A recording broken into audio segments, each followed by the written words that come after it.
Okay everyone, it's time for another cooking video. Today we're going to use my Christmas present finally. I got a hand presser, meat press, to make homemade lunch meat. So we're going to use this today. So, you're going to need the following things. You're going to need a pot of boiling water, which I already have going, so I'm going to turn it down. You're going to need about 2 pounds or so of ground chicken,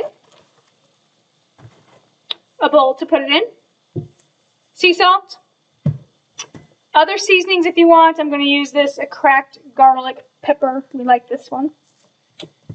Some beef gelatin. You'll need 1 tablespoon of that, and you're going to need a half a cup of water.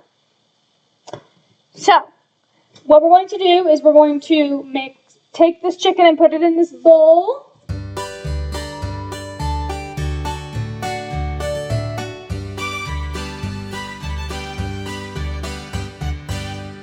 You're going to add the half a cup of water.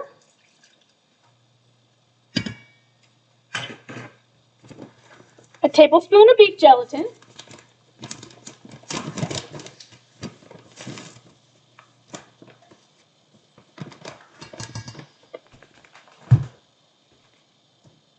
A tablespoon of sea salt.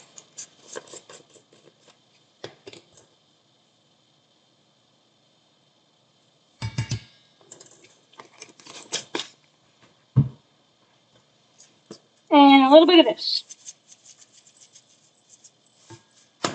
Cool. Now we're going to mix this.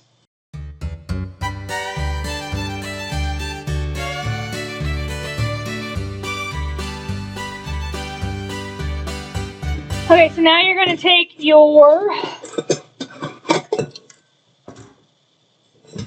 meat pressure cooker, basically, and we're going to fill it up.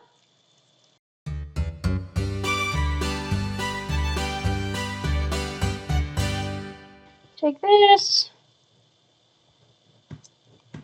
squish it down.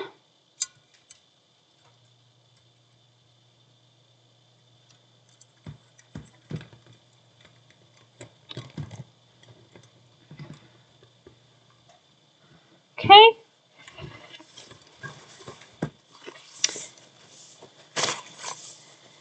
So now you're going to stick this into the boiling pot of water until it reaches 158 degrees on your little thermostat. Just make sure it's pushed all the way down, so that way it's down in the meat as far as it can go. And this is in Celsius, so I'll have to do a conversion. But it's going to be 158 degrees Fahrenheit. So it takes about an hour if you put this on a low simmer. So we're going to stick this in here and let it do its thing, and we'll be back in about an hour. Okay, so the pot that I had originally was too small, so I had to get a different pot. You want the level of the water to be where the meat is at in the meat press, so I'm going to let that do its thing for an hour or so, and I'll be back. Okay, so this reached 70 degrees Celsius. So it's done. So we're actually going to put this in the refrigerator for a couple hours, and we'll be back. Welcome back. It's the next day. The chicken meat has been in the fridge overnight. I went ahead and ran this under hot water. That way it'll hopefully loosen up on the edges. This is my first time doing it, so woohoo. So let's see how it turned out.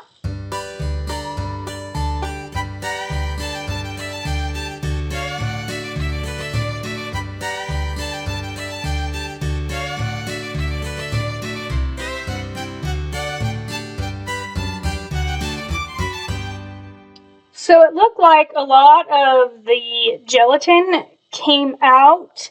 So it's above the little plate that's in there. So not sure if I'll add gelatin again next time.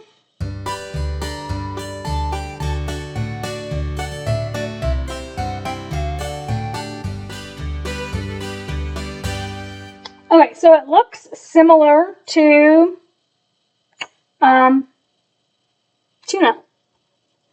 It smells really good though. So let's get this piece off real quick.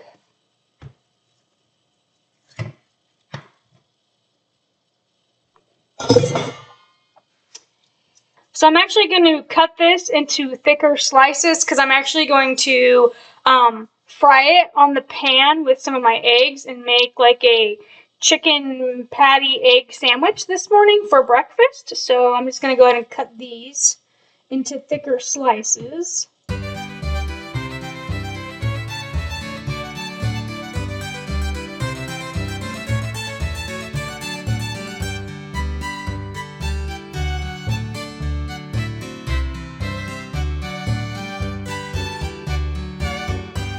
Okay, so now I'm going to try a piece actually cold and see what it tastes like.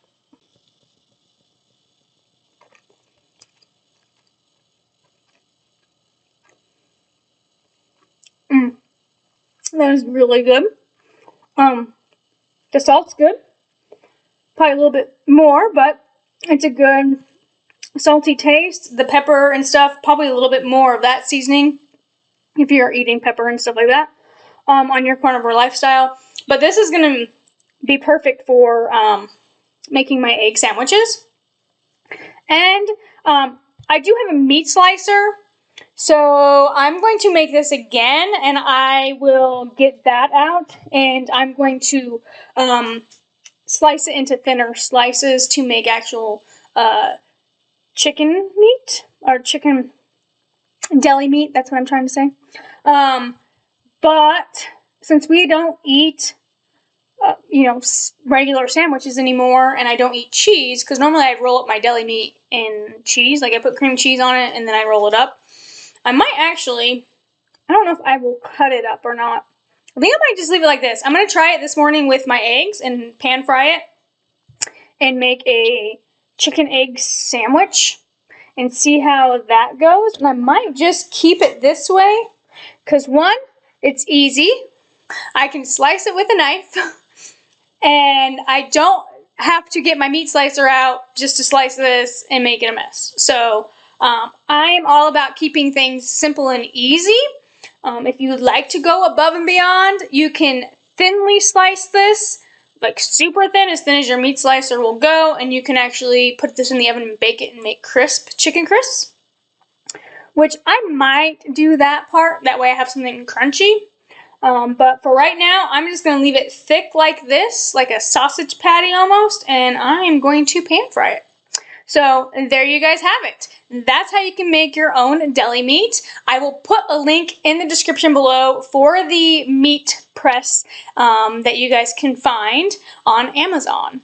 And like always, don't forget that like button, check out that join button, make sure you subscribe, and I'll see you guys soon.